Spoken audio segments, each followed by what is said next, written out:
Australia is a vast continent, known for its sprawling landscapes and remote communities. It needs reliable internet access to bridge the gap between urban and rural areas, ensuring everyone stays connected. NBN Co. and Starlink are in a race to provide this essential service, each with their unique approach. NBN Co. is Australia's public broadband provider, established to offer nationwide internet coverage. Starlink, on the other hand, is a private company owned by SpaceX, aiming to revolutionize internet access with its satellite technology. Both are using different technologies to connect Australians, each with its own set of challenges and benefits. NBN Co. initially focused on fiber optic cables, which offer high-speed internet but require extensive infrastructure. Starlink relies on a network of low-Earth orbit satellites, providing coverage even in the most remote areas. This difference in approach is at the heart of their competition, as they strive to offer the best service. Each technology has its own advantages and disadvantages, and the choice ultimately depends on the specific needs and circumstances of the users. NBN Co. currently uses geostationary satellites for remote areas. This service is called SkyMuster. Unfortunately, SkyMuster faces challenges. It struggles to provide the speeds that Australians need. Starlink's low-Earth orbit satellites offer a faster connection. They also have lower latency.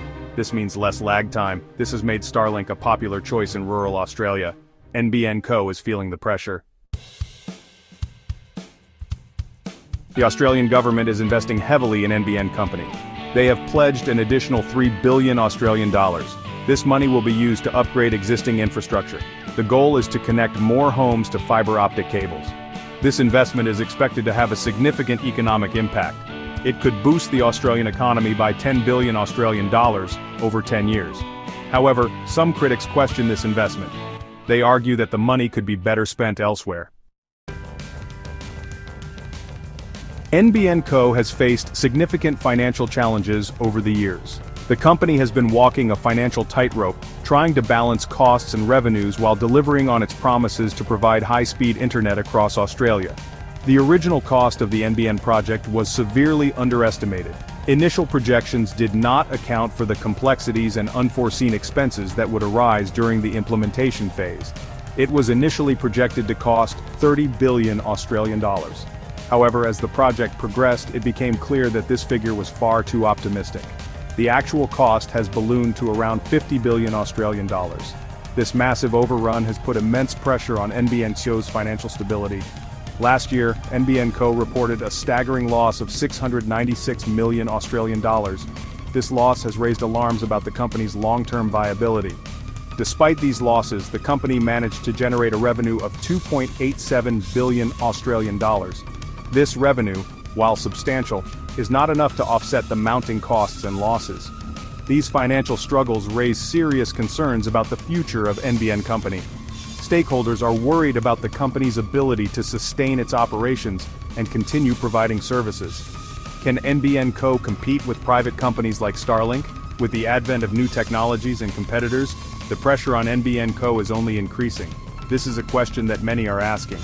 The future of NBN Co. hangs in the balance as it navigates these turbulent financial waters. The rise of wireless technology is changing the landscape. With the advent of 5G and beyond, the way we connect and communicate is evolving at an unprecedented pace. This transformation is not just limited to urban areas, but is reaching the most remote corners of the globe. This is true for Australia and the rest of the world. The digital revolution is bridging gaps and creating new opportunities for connectivity and innovation. From bustling cities to rural outposts, the impact is profound. LEO satellites are becoming increasingly viable. These satellites promise to deliver high-speed internet to areas that were previously underserved or completely unconnected. Their low latency and broad coverage are game-changers in the telecommunications industry. This challenges the traditional model of fiber optic networks. While fiber optics have been the backbone of high-speed internet, the flexibility and reach of satellite technology present a compelling alternative. Some Australian telcos are partnering with Starlink. These partnerships aim to leverage the strengths of both satellite and terrestrial networks to provide seamless connectivity. Optus and Telstra are two examples. These major players in the Australian telecommunications market are exploring new frontiers by integrating satellite services into their offerings.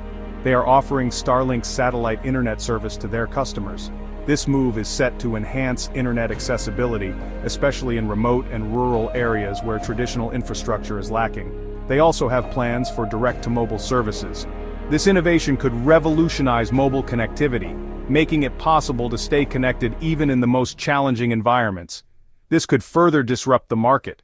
The integration of satellite technology into mainstream telecommunications could lead to significant shifts in market dynamics and consumer expectations.